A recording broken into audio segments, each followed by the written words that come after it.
So this pond is actually in the middle of a cornfield, which is good because I'm hoping that not many people use it, and it can almost be like a little private pond back here. I actually found it off my local county's Forest Preserve website. I was searching through all the different forest preserves, and I found this one, and there's really not much to it. It's about an 80-acre preserve, and it's pretty much just a cornfield with a pond right in the center of it. There's no trails leading to it. It's about a quarter-mile walk from the road, which isn't terrible, but the good thing about that is it keeps a lot of people away. And not many people know about it probably because on the website they don't list it as it being a fishing preserve. But yet there's a pond on it, and I'm pretty sure there's still fish in it. So we're gonna figure that one out real quick, hopefully.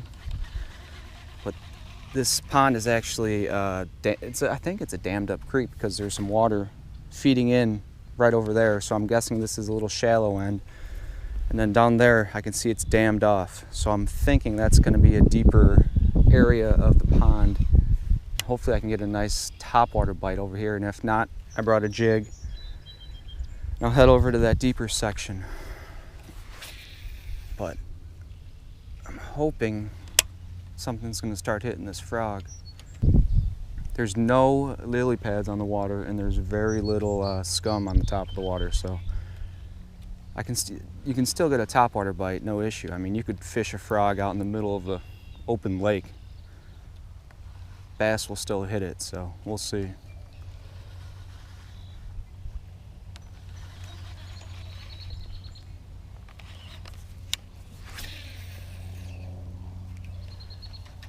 This is actually my first time fishing this pond, so I mean, I assume there's fish in it. All right, I'm gonna keep working this other shoreline and slowly make my way down to the dam. They could just be piled up on the dam. Don't know until I get over there, but that's what I'm assuming now, because there wasn't anything in the shallow section. Ooh, this is looking good. Oh yeah. I'm hoping this side's a little bit deeper. I think that feeds down into a creek because there is quite a bit of flooding in the field out there, but all right, let's get it jigging a little bit.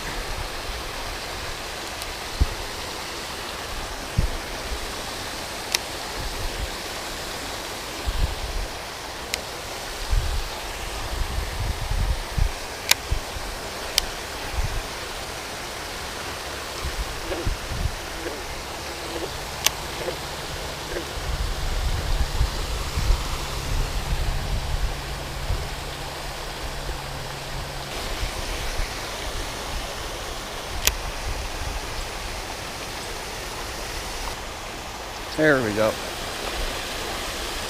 He followed it all the way back to the shore. Not a bad one. He hit it at the absolute last second, but still a nice little guy.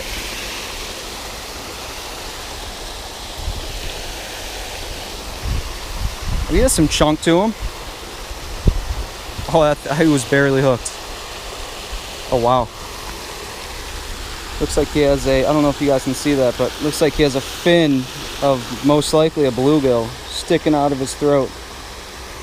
So, yeah, he's gonna grow up to, oh, well, he's gone. But if they're eating bluegills in here, they're gonna grow up to be fat. Yeah, I guarantee there's some bigger ones in here. You like the jig.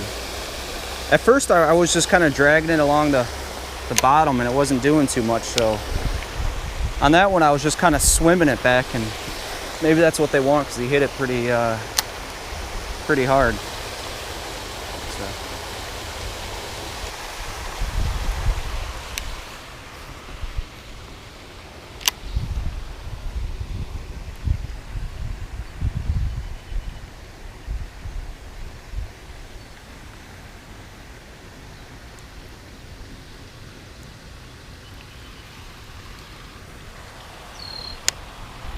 They don't want the jig.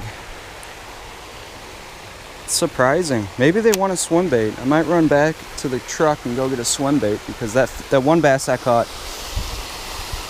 it was chasing it all the way in, and it hit it right at the shoreline. So maybe a swim bait with a little more action would be, I don't know though. I'm gonna throw my frog a couple more times, and I'll probably run back to the truck, get a swim bait throw on, see if they like that.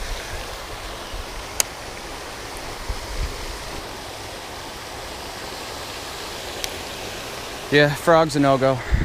All right, I'm gonna have to run back to the truck. I'm probably gonna throw on a chatterbait and a soft plastic swim bait.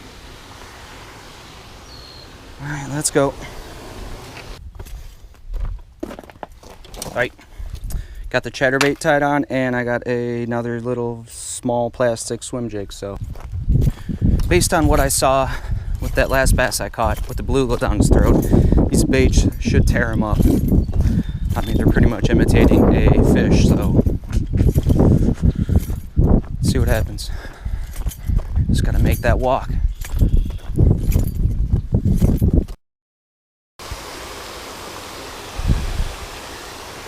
I could not get a bite on either of those baits. What is going on? I wonder if it's just an off day, or I just don't know what the hell I'm doing. Could be that.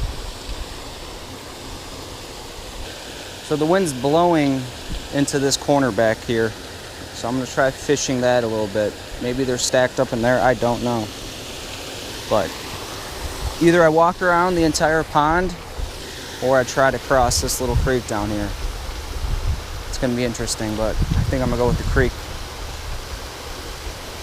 I wonder if that's slick. I wonder if I could just walk across that.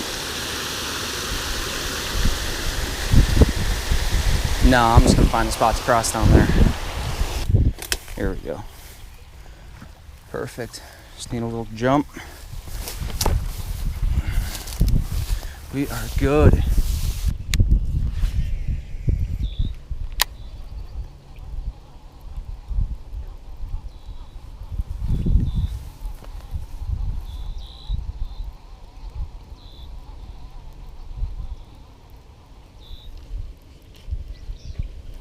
Oh, no way. That guy hit right on the shoreline as well. That's a nicer one.